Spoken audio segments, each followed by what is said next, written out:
నా పేరు రా రాజ్యలక్ష్మి. నేను అబుదాబిలో ఉంటాను.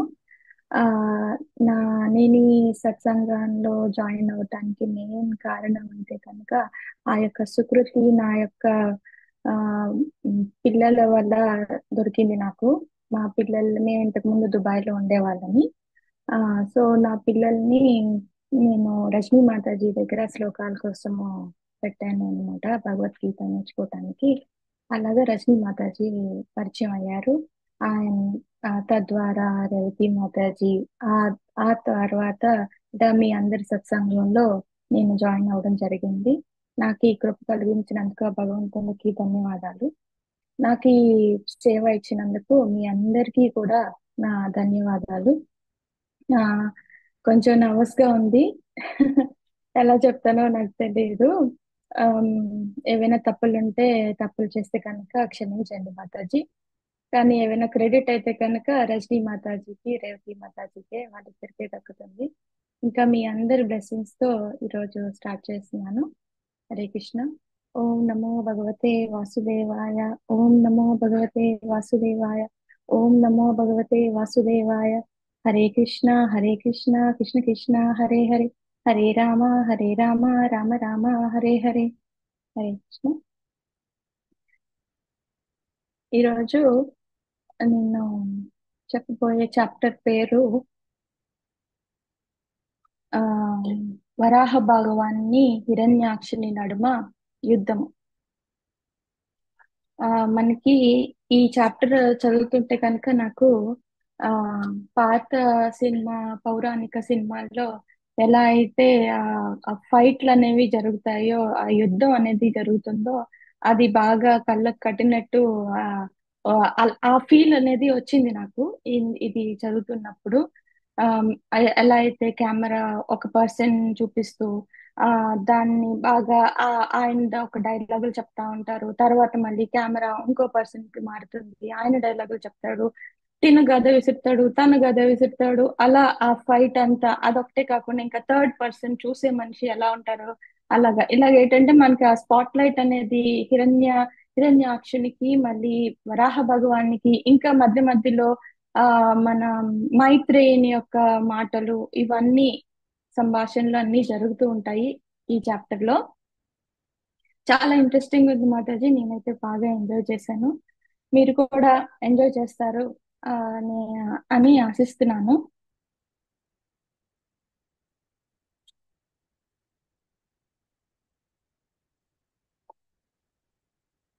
మనకి ముందు చాప్టర్ లో ఆ హిరణ్యాక్షుడుకి వర్ణుడు ఆల్రెడీ చెప్తాడనమాట. నిన్ను రణరంగంలో సంతృష్టి పరచగల వారు ఎవరైనా ఉన్నారు అంటే అది కేవలం విష్ణు భగవానుడు తప్ప ఇంకెవ్వరూ లేరు అని ఆయనకి చెప్తారు. నువ్వు ఆయనకి దగ్గరికి వెళ్ళావు అంటే కనుక నీ యొక్క గర్వం అంతా అణిగిపోతది. అణిగిపోయి ఆ శాశ్వత నిద్రలోకి వెళ్ళిపోతావు. అలా నిద్రలోకి వెళ్ళాక నిన్ను కుక్కలు నక్కలు నిన్ను చుట్టుముడతాయి అని చెప్పి ఒక వార్నింగ్ లాగా ఇస్తారు. ఆ అది మనకి బిఫోర్ చాప్టర్ అక్కడితో ఎండ్ అవుతుంది. ఇప్పుడు మనకి ప్రెసెంట్ చాప్టర్ ఏంటి అంటే, మనకి మైత్రేయుడు విదురునితో చెప్తున్నాడు అనమాట.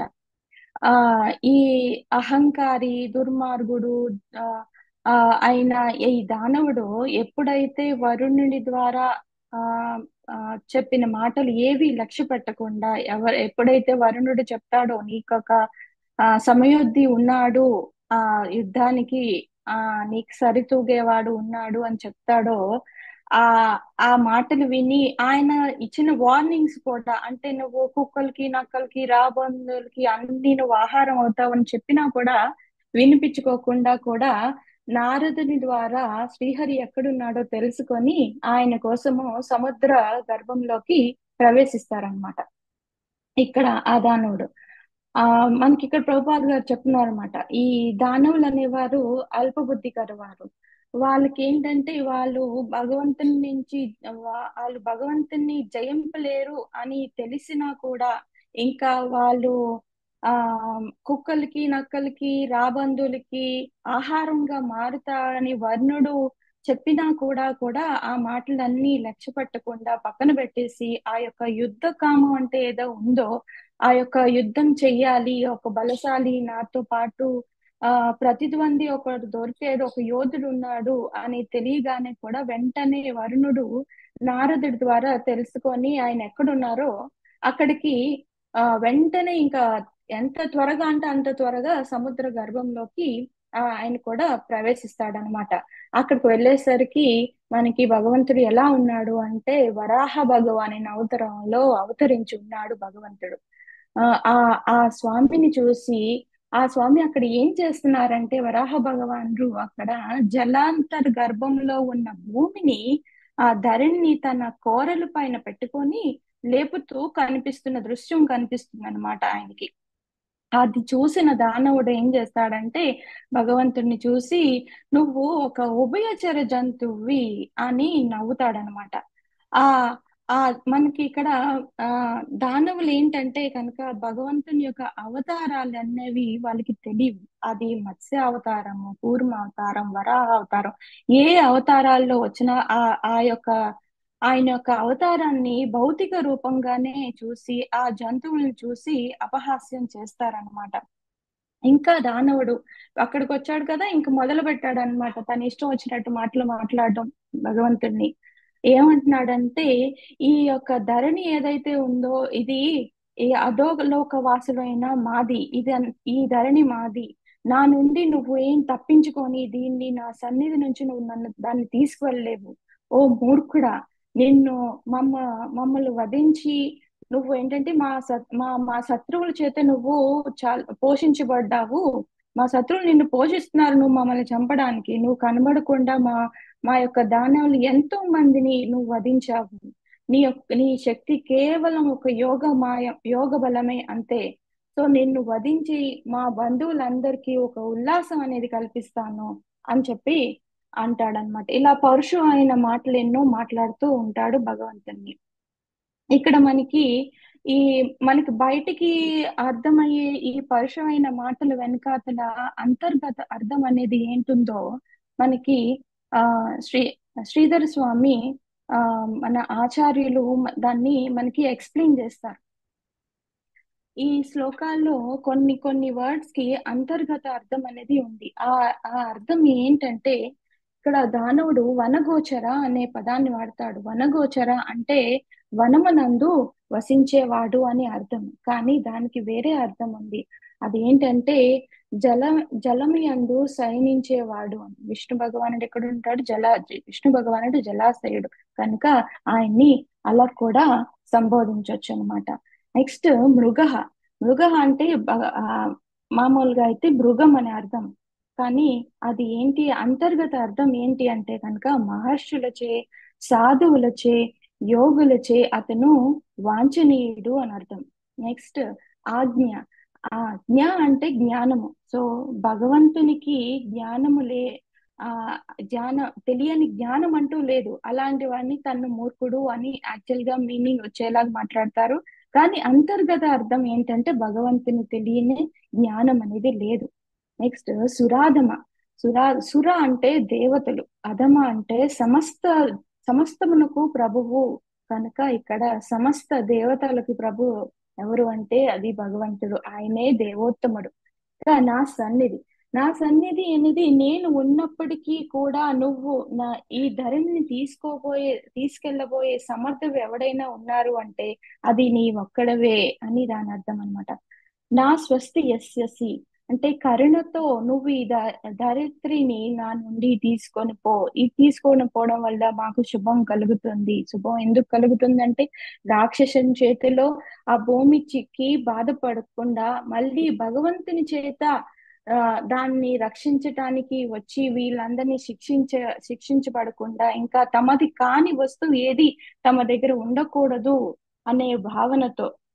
ఇంకా అభవాయ అంటే సంహరించుటకు. సో ఎవరికైనా ముక్తి ఇవ్వాలి అంటే అది ఎవరు? విష్ణు భగవానుడు మాత్రమే. ఆయనే ముక్తి ప్రదాత.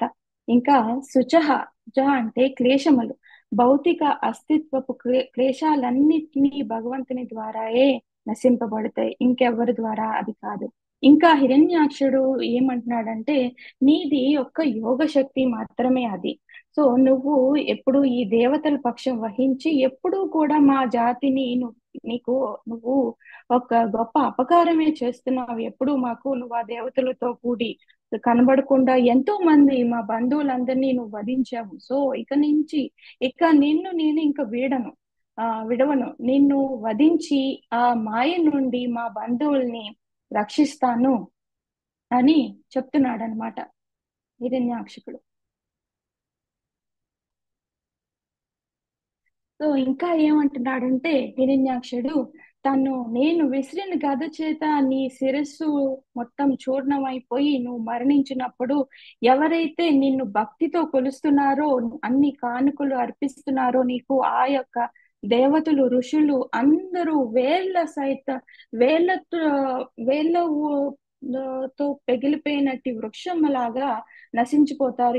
ఎలాగైతే వేర్లు బయటకు వచ్చేస్తే, వేర్లు పడిపోతే కనుక వృక్షం పడిపోతే అది ఎలా నశించిపోతుందో వృక్షం, అలాగా నువ్వు మరణించినప్పుడు వాళ్ళందరూ కూడా నశించిపోతారు. సో ఎందుకంటే భక్తులందరికీ కూడా భగవంతుడే మూలం, అన్నిటికీ ఆయనే మూలం అని భక్తులు అనుకుంటారు. కాబట్టి ఇక్కడ మనకి ప్రభుపాద్ గారు భాష్యంలో ఒక మంచి ఎగ్జాంపుల్ ఇచ్చారు. ఎలా అయితే కనుక ఉమ్, ఆ ఉదరం ఉదరం అనేది ఎలా అయితే ప్రతి ఒక్క అవయవాలకి శక్తి ఉదరము మూలము, అలాగే భౌతిక ఆధ్యాత్మిక సృష్టికి అన్నిటికీ కూడా భగవంతుడే మూలము. ఎలా అయితే కనుక ఉదరానికి ఆహారాన్ని అందించడం వల్ల సమస్త అవయవాలన్నీ కూడా సంతృప్తి చెందుతాయో, అలాగే కృష్ణ కృష్ణ భక్తిని వృద్ధి చేసుకోవడం ద్వారా సమస్త ఆనందాలు అన్నిటినీ మనము పొందవచ్చు. అందుకోసం అని చెప్పి హిరణ్యాక్షకుడు ఏంటంటే ఆ యొక్క మూలాన్ని ఆ వేళ్లతో సహా పెగిలించాలని చెప్పేసి ఆ దానవుడి యొక్క కోరిక అన్నమాట. ఆ దానవుడి యొక్క పరుషమైన మాటలకి ఇలా ఇన్ని మాటలన్నీ మాట్లాడుతున్నాడు కదా. సో ఆ మాటలన్నిటికీ కూడా భగవంతుడు బాధపడినప్పటికీ కూడా ఆ బాధని సహిస్తారు. ఎందుకంటే కనుక తన దంతాల మీద ధరణి అయి ధరణి ఏదైతే ఉందో తను భయపడుతూ ఉందన్నమాట. అందుకే ఆ బాధనంతటిని సహిస్తూ ఆ నీటి నుంచి పైకి లేస్తారు. అది ఎలా ఉంది అంటే కనుక మనకి ఎలా అయితే మొసలిచే దాడి చేయబడినప్పుడు గజరాజు తన ఆడ ఏనుగుతో సహా జలంలోంచి బయటకు వచ్చినట్లు ఉందట ఆ పొజిషన్. ఇక్కడ మనకి ప్రభుపాద్ గారు భగవంతుడు ఏం చెప్తున్నారంటే కనుక భగవానుడు కూడా మనలాగే చైతన్యం గలవాడు. సో మన ప్రార్థనలు ఎలా అయితే ఆయన్ని సంతృప్తి పరుస్తాయో, ఒకవేళ మనం గాని వ్యతిరేకంగా పరుషమైన మాటలు ఏవైనా మాటలు మాట్లాడితే కనుక అది ఆయనకి బాధ కలిగిస్తుందంట. సో అలా అని బాధ కలిగిస్తుందని చెప్పి భగవంతుడు ఎవరైతే ఆ భక్తుల రక్షణ కోసం మటుకు ఆ బాధనన్నిటినీ కూడా ఎవరు ఏ ఏ మాటలు అంటున్నా కూడా ఆ మాటలు ఆయన్ని బాధ పెడుతున్నా కూడా భక్తుల సంరక్షణ కొరకు ఆయన ఎప్పుడు కూడా సిద్ధంగా ఉంటారు. అందుకనే హిరణ్యాక్షుడు ఎన్ని మాటలు అంటున్నా కూడా ఆ మాటలన్నిటినీ కూడా భగవంతుడు సహిస్తున్నారనమాట. ఇప్పుడు ఇంక మనకి హిరణ్యాక్షుడిని వర్ణిస్తున్నారు ఇక్కడ. అది ఎలా ఉన్నాడంటే హిరణ్యాక్షుడు బంగారు రంగు కేశములతోని భయంకరమైన కోరలతో, ఇంకా ఆభరణాలు, కంకణాలు, కవచ అన్ని అన్ని తొడుక్కొని ఉన్నాడనమాట. ఎలా అయితే మొసలి ఏనుగుని వెంబడిస్తుందో అలాగా ఆ దానవుడు భగవంతుణ్ణి వెంబడిస్తున్నాడంట, గర్జిస్తూ ఇంకా ఇంకా రెచ్చగొడుతూ అన్నమాట. ఇంకా ఫైట్ కావాలి కదా, అందుకోసమని ఆ యొక్క యుద్ధాన్ని ప్రేరేపించటానికి ఇంకా ఇంకా ప్రయత్నిస్తున్నాడు. ఏమని రెచ్చగొడుతున్నాడంటే, పంతమాడుతున్న శత్రువు నీ ఎదుటుంటే ఎక్కడికి పారిపోతున్నావు నువ్వు, నీకు సిగ్గు లేదా, సిగ్గు లేని వాడికి అసలు ఎన్నన్నా సిగ్గు ఉండదు అంటూ ఎన్నో ఎన్నో దుర్భాషలు మాట్లాడుతున్నాడు అనమాట. ఇక్కడ మనకి ప్రభుపాద్ గారు భాష్యంలో చెప్తున్నారు ఏంటంటే, వరాహ భగవానుడు ఇలా పారిపోతుండడం చూసి ఏంటి భగవంతుడు భయపడి పారిపోతున్నాడా అని మనం అనుకుంటామేమో అని. అది కాదు. ఎందుకు అలా వెళ్ళిపోతారంటే కేవలం కేవలం ధరణిని రక్షించటానికి మాత్రమే ఆ ఆ యొక్క దానవుడు అంటున్న నిందా వాక్యములు ఏవైతే ఉన్నాయో అన్ని సహిస్తూ ముందుకి పరిగెట్టి వెళ్ళిపోతున్నారు. కానీ అలాగని భయపడుతూ కాదు. ఎన్ని మాటలన్నా కూడా ఆయన యొక్క కర్తవ్యం అనేది ఆయనకు అక్కడ అది ఇంపార్టెంట్. ఎందుకంటే ఆయన ధరణిని ఉద్ధరించడానికంటూ ఆ అవతారం తీసుకున్నారు. అందుకోసం అని చెప్పి ఆ యొక్క కర్తవ్యంలో ఆయనకి విఘ్నం రాకూడదన్న దాంతోని ఆ దానవుడు అంటున్న మాటలన్నిటినీ సహిస్తూ ఆ మాటలు ఏవి లక్ష్య పెట్టకుండా పరిగెట్టి వెళ్ళిపోతున్నారు అక్కడి నుంచి. ఇక్కడ మనకి ప్రభుపాద్ గారు ఇంకా ఏం చెప్తున్నారు, ఎలాంటి వారికి భయం ఉండదు అనే సంగతి చెప్తున్నారు. ఎలాంటి వారికి అంటే ఇద్దరు, టూ వెరైటీస్ అన్నమాట. ఒకటి కర్తవ్య పరాయణులకి, ఇంకోటి శక్తివంతులకి. శక్తివంతుల కంటే ఎలాగో వాళ్ళు చాలా పవర్ఫుల్ పర్సన్, ఎలాగో శక్తి ఉంటుంది, సో వాళ్ళు ఎవరికి భయపడని అవసరం లేదు. ఇంకోటి ఏంటంటే కర్తవ్య పరాయణులు. కర్తవ్య పరాయణులు అంటే వారి యొక్క కర్తవ్యమే వాళ్ళకి ఇంపార్టెంట్. ఆ యొక్క కర్తవ్యంలో ఎన్ని ఆపదలు వచ్చినా కూడా వాళ్ళు భయపడరు. ఫర్ ఎగ్జాంపుల్ తీసుకుంటే మన డాక్టర్స్ వాళ్ళు జనరల్ గా మనకి బ్లడ్ చూస్తే మనకి భయం వేస్తూ ఉంటుంది, వాళ్ళు తిరిగి పడిపోతుంటారు చాలా మంది. అలాగా ఒక సర్జన్ అలాంటి వాటికి దేనికి భయపడకూడదు. అలా బ్లడ్ అంటే భయపడితే కనుక దాని సర్జరీ ఎలా చేస్తారు? అందుకోసం అని చెప్పి అలాంటి కర్తవ్య పాలన చేసే వాళ్ళు ఎవరికి భయపడరు. ఇంకా ఏంటంటే పోలీస్ మ్యాన్. పోలీస్, మనం దొంగలను చూస్తేనే మనం భయపడతాం, వాళ్ళ దగ్గర ఇవి ఉంటాయి అవి ఉంటాయి, కత్తులు కటార్లు అనుకుంటూ అని. కానీ ఒక పోలీస్ అనేవాడు ఎలా ఉంటాడంటే తన యొక్క కర్తవ్యంలో, తన కర్తవ్యం ఏంటి, ఆ యొక్క దొంగల్ని పట్టుకోవడం. అందుకని తను ఆ కర్తవ్యం పాలనలో ఎవరికి భయపడకుండా తన యొక్క కర్తవ్యాన్ని అనేది ఆ ఫాలో అవుతూ ఉంటాడనమాట. సో ఇక్కడ మనకి భగవంతుడికి ఎవరన్నా కూడా భయం లేదు. కానీ శత్రువుని ఎందుకు నిర్లక్ష్యపరుస్తున్నారంటే అలా నిర్లక్ష్యపరుస్తూ ఆ యొక్క దానవుడి మీద కరుణ చూపిస్తున్నాడు భగవంతుడు అని మనకి ఇక్కడ ప్రభుపాద గారు చెప్తున్నారు. ఇప్పుడు ఇప్పుడు భగవంతుడి దగ్గర అన్నమాట. ఇప్పుడు భగవంతుడు ఏం చేస్తున్నారు, పరిగెట్టి అక్కడి నుంచి వెళ్ళిపోయి ఏం చేశారు అంటే, భగవంతుడు ఆ జల ఉపరితలంలో ధరణిని ఉంచి అది అలా నీటి మీద తేలేలాగా తన యొక్క శక్తిని అందులో ప్రవేశపెడతారనమాట. అందరూ చూస్తుండగానే ఇదంతా చేస్తారు. సో ఈ యొక్క కార్యం కంప్లీట్ అయ్యిందని చెప్పి బ్రహ్మ ఇంకా ఇతర దేవతలు అందరూ కూడా భగవంతుని స్తుతిస్తూ ఆయన పైన పుష్పవృష్టి అనేది కురిపిస్తారు.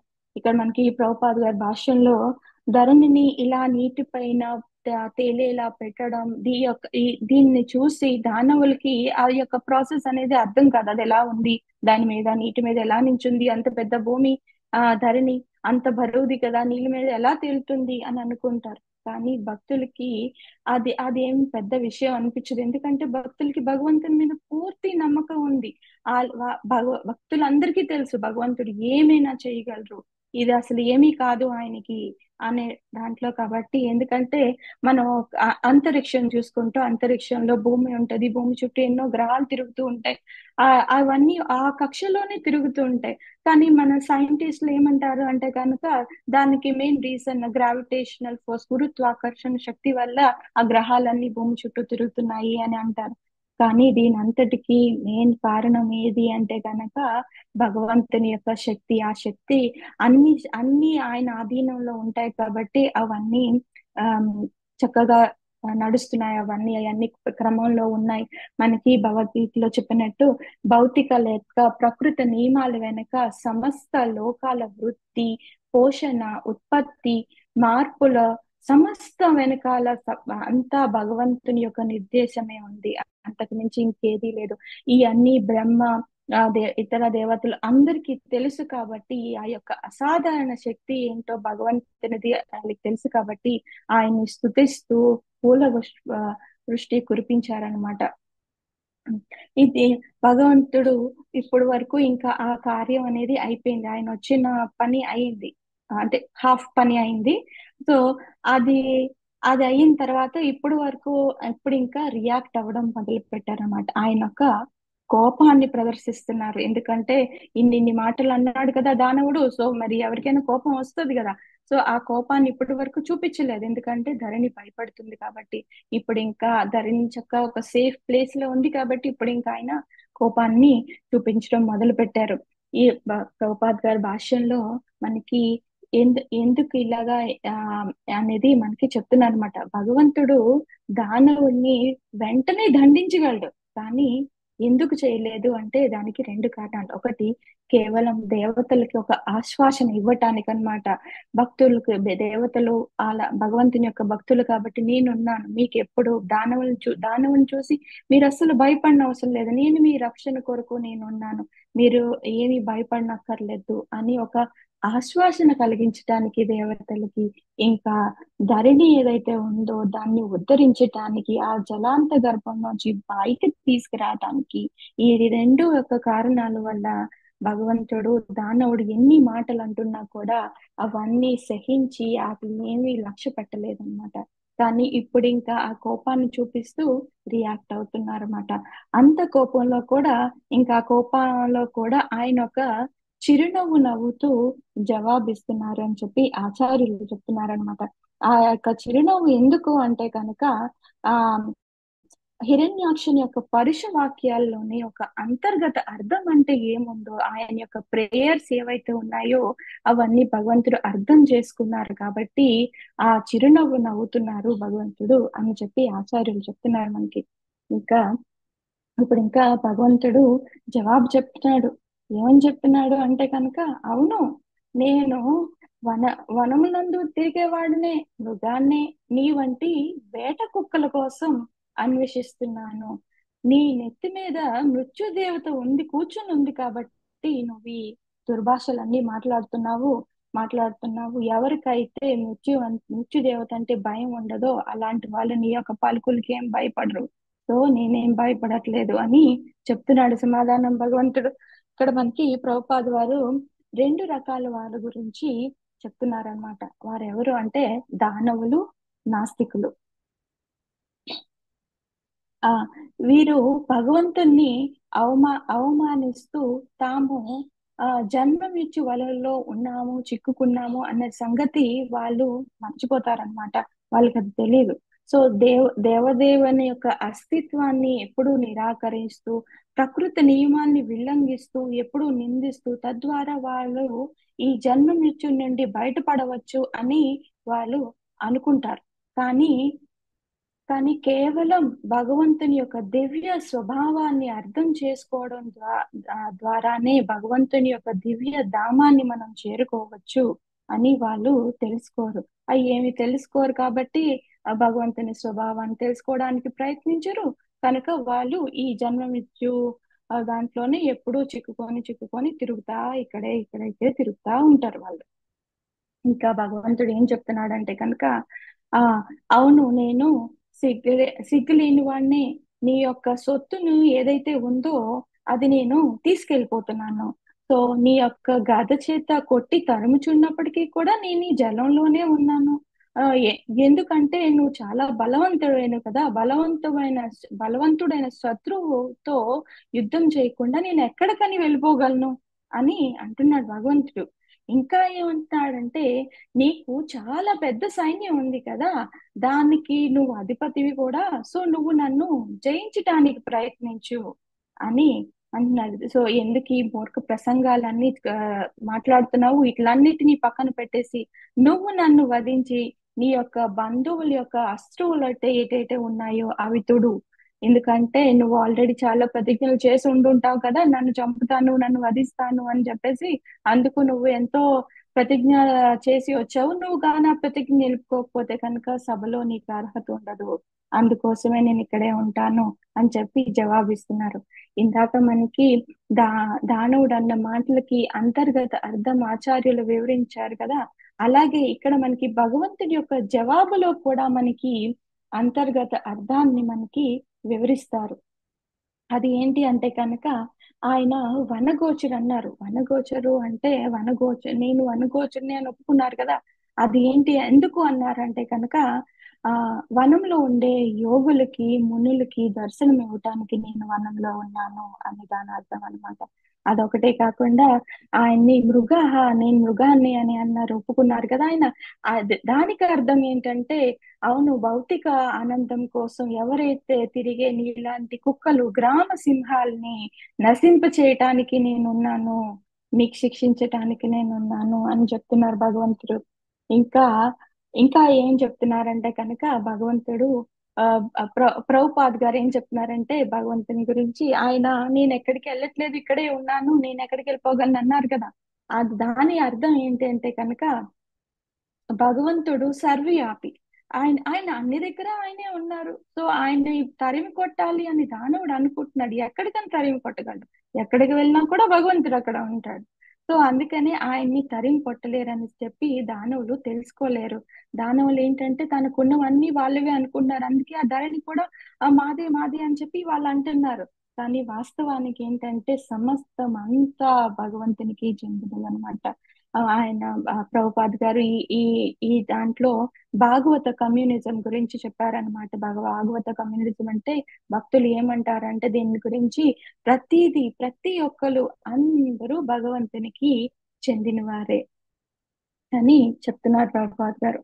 ఇంకా మనకి భగవంతుడు జవాబుగా ఏం చెప్తున్నారు అంటే ఆ చెప్పిన దాంట్లో అంతర్గత అర్థం ఏంటని ఆచార్యులు ఏంటని వివరిస్తున్నారు అంటే కనుక, నేను అంటే భగవంతుడు ఎవరు ఏమి ఇచ్చినా కూడా అది ఆ దానవులైనా సరే సంతోషంగా తీసుకుంటారు.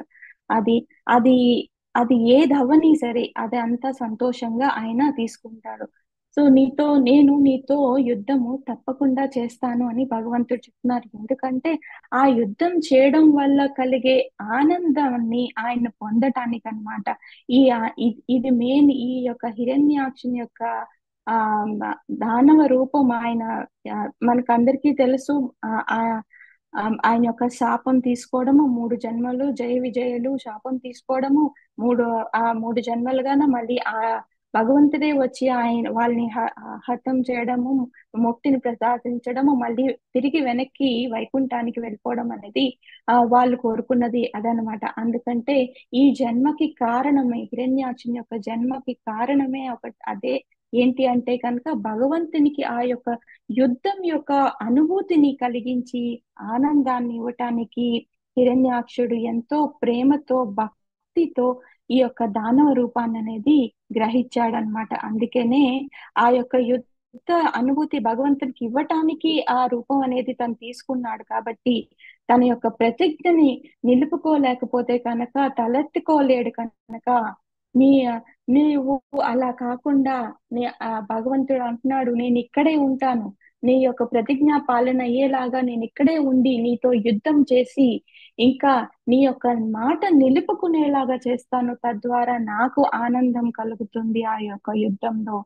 దాని తర్వాత నాకు ఆ ఆనందాన్ని ఇచ్చినందుకు నీ యొక్క ఆనంద బాష్పాలు కూడా నేను తుడుస్తాను అని భగవంతుడు చెప్తున్నాడు అనమాట. సో ఈ అన్ని మాటలు ఈ యొక్క భగవంతుని యొక్క జవాబులకి మళ్ళీ మనకి మైత్రేయ ముని చెప్తున్నారు. ఏమంటే భగవంతుని యొక్క మాటలకి దానవుడికి చాలా కోపం వచ్చిందంట. ఎంత కోపం వచ్చిందంటే కవ్వించిన నాగపాము వలె అంత క్రోధంగా కంపించాడంట. సో పాము ఎంత, ప్రభుపాద్ గారు చెప్తున్నారనమాట మనకి ఇక్కడ, పాము ఎంతో క్రూరమైంది. కానీ ఎంత క్రూరం అయినా కూడా పాముల వాడికి ఏంటంటే అదొక ఆట వస్తువు కింద. అలాగే దానవుడు ఎంతో శక్తివంతుడైనాడు. కానీ అంత శక్తి ఉన్నా కూడా భగవంతుడి ముందు తను అల్పుడే. ఇక్కడ మనకి ప్రభుపాద్ గారు రావణాసురుడు ఎగ్జాంపుల్ ఇచ్చారనమాట. అది ఏంటంటే రావణాసురుడు చాలా పవర్ఫుల్, చాలా శక్తివంతుడు. అంత శక్తివంతమైన వాడు కూడా రాముల వారు ఎప్పుడైతే తన కళ్ళ ముందు కనిపిస్తారో అప్పుడు భయంతోని శివుణ్ణి పరమేశ్వరుణ్ణి ప్రార్థిస్తారంట భయంతో.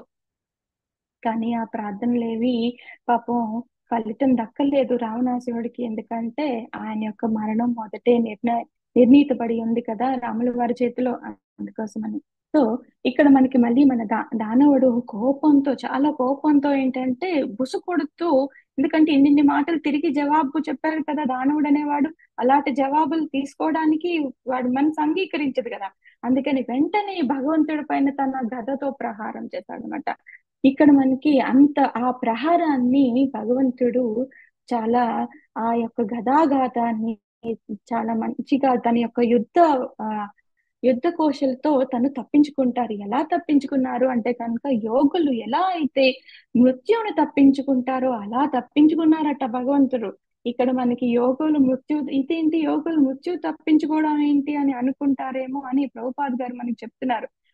తప్పించుకోవడం ఎలా తప్పించుకుంటారు అంటే వారి యొక్క యోగ బలం చేత యోగులు ఆ యొక్క మృత్యు ఏదైతే ఉందో దాన్ని ముందుకు గాని వెనక్కి గాని లైక్ ప్రీపోన్మెంట్ లాగా దాన్ని ముందుకి వెనక్కి జరుపుకుంటారు. ఎందుకంటే కనుక వాళ్ళ యొక్క నిర్ణీతమైన సమయంలో ఆ యొక్క మంచి రోజు ఏదో ఆ డేస్ చూసుకొని ఆ రోజు మృత్యువు కావాలి, దేహాన్ని వదలాలి అని అనుకుంటారు కాబట్టి వాళ్ళు అలా చేస్తారు. అదంతా కూడా భగవంతుని యొక్క సేవ కోసమే చేస్తారు తప్ప ఇంకే వాంఛతోని కాదు వాళ్ళు. అది అన్ని ఎలా చేస్తారు అంటే కూడా భగవంతుని యొక్క కృప వల్లే భక్తులకి ఆ శక్తి వస్తుంది. అందుకని వారు ఆ మృత్యువుని ఆ విధంగా జయిస్తారనమాట. సో ఇప్పుడు మళ్ళీ మనకి ఫైట్ క్రోధంతో ఏంటంటే దానవుడు గదని ఇంకా కోపం అన్నమాట. కోపం తప్పించేసుకుంటారు కదా భగవంతుడు, అప్పుడు ఇంకా కోపం వచ్చేస్తుంది. దానవుడు గదని తిప్పుతా తిప్పుతా ఉన్నాడు అనమాట. అలాగని భగవంతుడు కూడా కామ్గా ఉండలేదు. ఇక్కడ భగవంతుడు కూడా క్రోధంతో ఇంకా గద పట్టుకొని ఇంకా ఆ క్రోధంతో అక్కడికి దానవుడి మీదకి పరిగెట్టారనమాట. భగవంతుడు తన గదతోని ఒక ప్రహారం చేశారు ఇప్పుడు. కానీ అలాగని చెప్పి దానవుడిని మనం తక్కువ అంచనా వేయనక్కర్లేదు. ఆయన చాలా యుద్ధ విన్యాసాలు చాలా తెలుసు. గదా విన్యాసంతో ప్రావీణ్యుడై ఉన్నాడు ఇక్కడ దానవుడు కూడా. అప్పుడు ఆ దానవుడు కూడా భగవంతుని యొక్క ప్రహారం నుంచి చాలా చక్కగా తప్పించుకొని తను తాను రక్షించుకున్నాడు అనమాట. ఈ విధంగా దానవుడు భగవంతుని యొక్క ఆ యుద్ధం చాలా వారి వారి గదలను ముట్టుకుంటూ ఎవరికి విజయం నీకా నాకా అన్నట్టుగా అని చాలా ఘోరంగా చాలా ఉద్రేకంగా నడుస్తుంది. అది ఎంత తీవ్రంగా ఉంది అంటే కనుక ఆ గదల యొక్క మొనలు అంటే ఏవైతే ఉన్నాయో ఆ మొనలు తగిలి వాళ్ళ యొక్క దేహంకి గాయాలయ్యాయి అన్నమాట ఇద్దరికిని. ఆ గాయం వల్ల రక్తం కారుతుంది. ఆ ఆ కారిన రక్తం వల్ల ఇంకా ఇంకా ఉద్రేకం పెరిగిపోతుంది వాళ్ళు. పెరిగిపోయి ఇంకా యుద్ధం ఇంకా తీవ్రమైపోతుంది అనమాట. ఈ యొక్క యుద్ధం ఎలా అయితే ఉందటే అంటే ఒక గోవు కోసము రెండు వృషభాలు తలబడుతున్నట్టు ఉన్నాయంట. ఇక్కడ మనకి గోవు ధరణి, ఆ వృషభాలైతే దానవుడు ఇంకా బ- వరాహ భగవానుడు అనమాట. ఇంకా ఇక్కడ మనకి ఎందుకు వీళ్ళతో ఎలా పోల్చబడి ఉంది అంటే కనుక గో ఆ ఆ ఆ యొక్క యుద్ధం ఎలా అయితే ఉందో ఆ గోవు ఎవరిని వరిస్తుంది, ఆ రెండు వృషభాల్లో ఎవరిని వరిస్తుందో అని ఎలా అయితే యుద్ధానికి తలపడుతున్నారో అలాగే ధరణి మీద ఆధిపత్యం కోసము ఇక్కడ దానవులును ఆ దానవులు భగవంతుడు ఎప్పుడు ఎప్పుడు నిరాహ ఎప్పుడు నిరంతరము ఇలాగే కొనసాగుతూ ఉంటుందంట. ఇక్కడ మనకి ఈ శ్లోకాల్లో ఆ ఆ రెండు పదాలు వాడతారనమాట. ఒకటి యజ్ఞావయవ, ఇంకా స్వరాట్. యజ్ఞావయవ అని భగవంతుణ్ణి వర్ణిస్తారు ఇక్కడ. ఇక్కడ భగవంతుడు మనకి ఏ రూపంలో ఉన్నారు? శూకర రూపంలో ఉన్నారు. ఆ శూకర రూపం ధరించినప్పటికీ కూడా భగవంతుణ్ణి మనం ఏంటి శూకర రూపం అన్నట్టుగా అని మనం ఇప్పుడు భావించకూడదు అనమాట. ఎందుకంటే ఏ రూపంలో ఉన్నా కూడా అది మత్స్య, కూర్మ, వరాహ, నరసింహ, మానవ ఏ రూపంలో ఉన్నా కూడా ఆయన యొక్క శక్తులు మాత్రం మాత్రం తగ్గవు. అన్ని పరిపూర్ణంగా ఇన్ ద ఫుల్లెస్ట్ ఫామ్ లో ఉంటాయన్నమాట. అంతేకాకుండా ఏ రూపంలో ఉన్నా కూడా ఆ రూపాలన్నీ కూడా శాశ్వతంగా ఉంటాయి. అవన్నీ కూడా ఆయన నుండి ఆ రూపాలన్నీ ఉద్భవించబడ్డాయి. ఇంకా యజ్ఞంలో ఉపయోగపడే ప్రతి వస్తువు ఎలాగైతే ఏ విధంగా ఉచ్చిష్టమైనదో అదే విధంగా భగవంతుని యొక్క దేహం అనేది పూర్తిగా యజ్ఞమయమై ఉంటది. యజ్ఞ యజ్ఞాలన్నీ కూడా విష్ణు భగవానికి అర్పించబడతాయి కాబట్టి ఆయనే యజ్ఞ పురుషుడు కాబట్టి యజ్ఞం అంటేనే విష్ణువు యొక్క దేహం. సో అతని దేహం భౌతికమైనది కాదు. అందుకని ఇక్కడ మనకు కనిపిస్తున్న సూకర రూపం సాధారణ సూకరం కాదు. అందుకని అది యొక్క దివ్యమైనదిగా మనము భావించాలన్నమాట. అదొకటే కాకుండా ఇక్కడ స్వరాట్ అనే పదం వాడు. ఇక్కడ స్వరాట్ ని బ్రహ్మని స్వరాట్ అని వర్ణించారు. నార్మల్ గా అయితే వాస్తవంగా అయితే కనుక పూర్ణ స్వతంత్రం అనేది కేవలం కేవలం శ్రీకృష్ణ భగవానికి మాత్రమే ఉంది. ఆయన యొక్క ఆ అంశలమైన మనకి భగవంతుడు ఒక సూక్ష్మమైన స్వతంత్రాన్ని ప్రసాదించారు. ఆ మనందరికీ పిత అయిన బ్రహ్మకి కొంచెం అధిక మొత్తంలో ఆ ఉమ్, స్వతంత్రం అనేది భగవంతుడు కల్పించాడనమాట. ఎందుకంటే భగవంతుని యొక్క ప్రతినిధిగా బ్రహ్మని ఇక్కడ మన విశ్వ కలాపాలన్నిటినీ వీక్షించే కార్యభారం అంతా ఆయనకి అప్పచెప్తారు. దేవతలందరూ కూడా ఆయన అధీనంలో ఉంటారు. సో ఇంత పవర్ ఉంది కాబట్టి ఆయన భగవంతుడు ఆయన్ని ఒక ప్రతినిధిగా నిలబెడతారు. సో ఇక్కడ మనం అందుకోసమని బ్రహ్మని స్వరాట్ అని వర్ణిస్తారనమాట ఇక్కడ. సో ఇంత హోరాహోరీగా జరుగుతున్న యుద్ధం దగ్గరికి ఏంటి వీక్షించటానికి బ్రహ్మ ఇంకా ఆయన అనుచరులందరూ అక్కడికి వస్తారనమాట. వచ్చి బ్రహ్మ భగవంతునితో ఇలా మాట్లాడుతున్నారు. ఆ ఆయన అర్థిస్తున్నారనమాట. ఓ దేవా, దేవతలకు, బ్రాహ్మణులకు, గోవులకు, అమాయకులకు ఆ ఈ దానవుడు ఒక ఆ, ప్రాయంగా తయారయ్యాడు. వారిని అనవసరంగా పీడించుచు బాధపడుతున్నాడు. ఇవన్నీ కూడా ఎలా చేస్తున్నాడు అంటే నా నుంచి ఆ వరాలు తీసుకొని తను అలా బిహేవ్ చేస్తున్నాడు.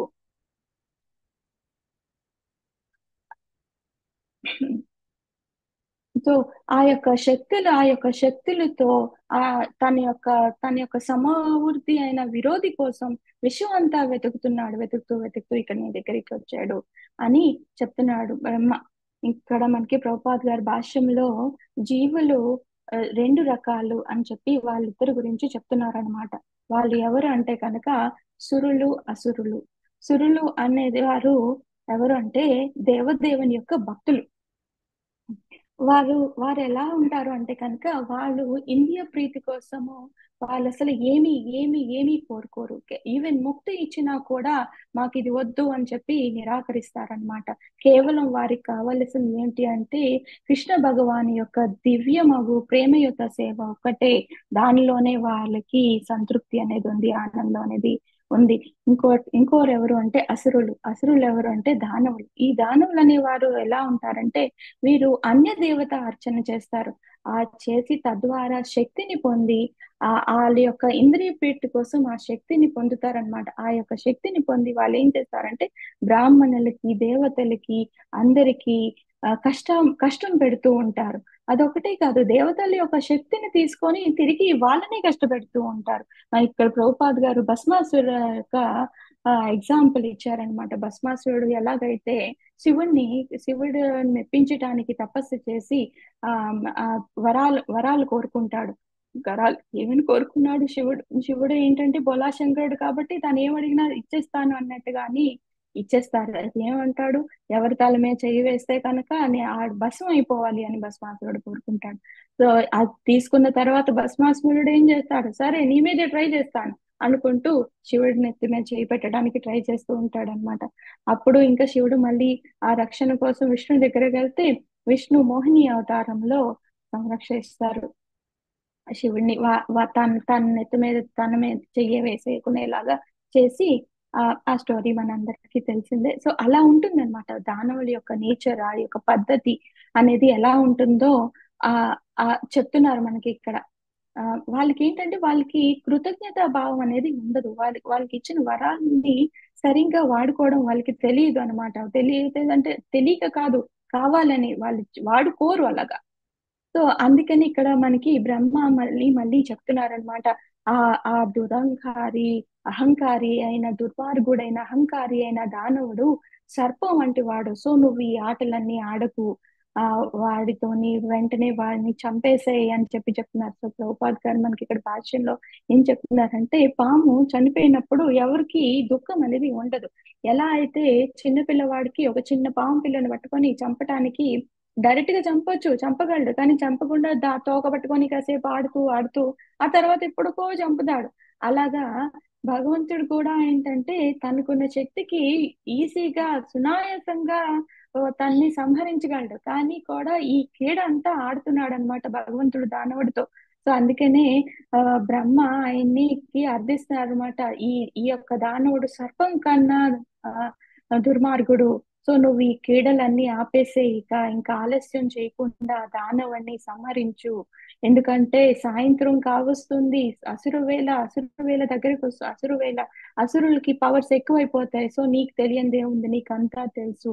నువ్వు ఈజీగా వధించగలవు. సో ఆ, సంధ్యా సమయం కాకముందే నువ్వు వీటిని ఆ సంహరించు. సంహరించి దేవతలందరికీ జయం కలిగేలా చూడు స్వామి అని అర్థిస్తున్నారు. ఇంకా ఏం చెప్తున్నారంటే విజయానికి అనుకూలమైన మంగళకర అభిజిత్ ముహూర్తం కూడా వచ్చేసి ఉంది. అది కూడా ఎండ్ అయిపోతుంది, ఎండ్ అయ్యే దగ్గరికి వచ్చేస్తుంది. కనుక నువ్వు ఈ మా అందరి కోసము, మా మిత్రుల కోసము ఈ ఈ దా ఈ యొక్క శత్రువుని ఏదైతే ఉన్నాడో వాడిని శీఘ్రంగా సంహరించు అని బ్రహ్మ మళ్ళీ మళ్ళీ అర్థిస్తున్నాడు. ఇంకా ఏం చెప్తున్నాడంటే మా భాగ్యం కొద్దీ ఏంటంటే ఈ దానవుడు అనేవాడు నీ దగ్గరికే వచ్చాడు, నీ చెంతకే వచ్చాడు, నువ్వు ఎక్కడికి వెళ్ళక్కర్లేదు, నీ ముందరే ఉన్నాడు. సో నువ్వు వాడి మరణం కూడా నీ చేతిలోనే ఆల్రెడీ నిర్ణయించబడి ఉంది. కాబట్టి నీ పరాక్రమం ఏదైతే ఉందో దాన్ని చూపించి యుద్ధంలో వీడిని వధించి ఈ యొక్క లోకానికి శాంతి కలిగేలా చెయ్యు తండ్రి అనుకుంటూను ఆ భగవంతుని వేడుకుంటున్నాడు బ్రహ్మ. సో ఇక్కడతో ఈ అధ్యాయం అనేది ముగిస్తుంది. మనకి మెయిన్ మెయిన్ వధ వధ మాత్రం మనకి నెక్స్ట్ చాప్టర్ లో ఉంటుంది. మన ఈ చాప్టర్ లో మనకి మోరల్ ఆఫ్ ద స్టోరీ అంటే ఏంటి, మనం ఈ చాప్టర్ లో మనం ఏమి నేర్చుకుంటున్నామో అంటే కర్తవ్య పాలనలో మనం ఎలా ప్రవర్తించాలి అనేది మనం ఈ యొక్క చాప్టర్ లో మనకి వరాహ భగవాన్ని ఉదాహరణగా తీసుకొని మనం నేర్చుకుంటాం అన్నమాట, తెలుసుకోవచ్చు దాని గురించి. ఎలాగైతే ధరణి ఉద్ధరించేటప్పుడు దానవుడు ఎన్ని మాటలు అంటున్నా కూడా, ఎన్ని పరుషమైన మాటలు నిందలు మోపుతున్నా కూడా ఏమీ సహిస్తూ ఏమీ లక్ష్య పెట్టలేదు. అలాగే మనం కూడా మన భక్తిలో ఉన్నప్పుడు, మన యొక్క భక్తి సాధనలో ఉండి భక్తులుగా మారే ప్రయత్నంలో మనం ఎవరైనా సరే మనల్ని డిమోటివేట్ చేసినా, మనకి విమర్శలు చేస్తున్నా కూడా, లేక అది మన సొంత వారైనా సరే కూడా మనము వాటిలన్నిటిని మనం బుర్రలో పెట్టుకొని మన ఈ ప్రయాణాన్ని అనేది పక్కన పెట్టి వెళ్ళిపోకూడదు. ఎలా అయితే కనుక శీలా ప్రభుపాద్ గారు ఆ ఏజ్ లో కూడా అందరూ కూడా ఆయన అన్నారనమాట, ఎందుకు మీరు ఈ ఏజ్ లో ఆ చలిని తట్టుకోలేరు, ఈ షిప్ జర్నీ ఎందుకు చేస్తున్నారు, అక్కడికి ఎందుకు వెళ్ళటము, లైఫ్ రిస్క్, అనవసరంగా మీ హెల్త్ బాగాలేదు అని ఎన్ని చెప్పినా కూడా ప్రభాత్ గారు ఒకటే చెప్పారు, no no, I want to go, నేను వెళ్ళాలి, మా గురువు గారు చెప్పిన ఆజ్ఞ అనేది నేను పాలన చేయాలి అంటూ, నేను కృష్ణ కాన్షియస్ ని చేయాలి, కృష్ణ కాన్షియస్ స్థాపించాలి అంటూ ఆయన ఆయన చేసి చూపించారు. సో వాళ్ళందరినీ ఆదర్శంగా తీసుకొని మనం కూడా ఎన్ని ఆటంకాలు వచ్చినా, విమర్శలు వచ్చినా కూడా అది మన సొంత వారితో, అదే మన మీద ఉన్న కేర్ చూపిస్తూ అవ్వచ్చు, లేదంటే మన మీద ఈర్ష్య పడుతూ, మన మీద ఉండే ఈర్ష్యతో కూడా మనల్ని విమర్శించడానికి ట్రై చేస్తారు. వాటిలన్నిటినీ ఆ, మన అవన్నీ మన బుర్రలో పెట్టుకొని మన యొక్క గోల్ ఏటైతే ఉందో దాని నుంచి మనం డీవియేట్ అవ్వకూడదు. ఎప్పుడూ కూడా మన భక్తిలో మనం దృఢంగా ఉండాలి. హరే కృష్ణ.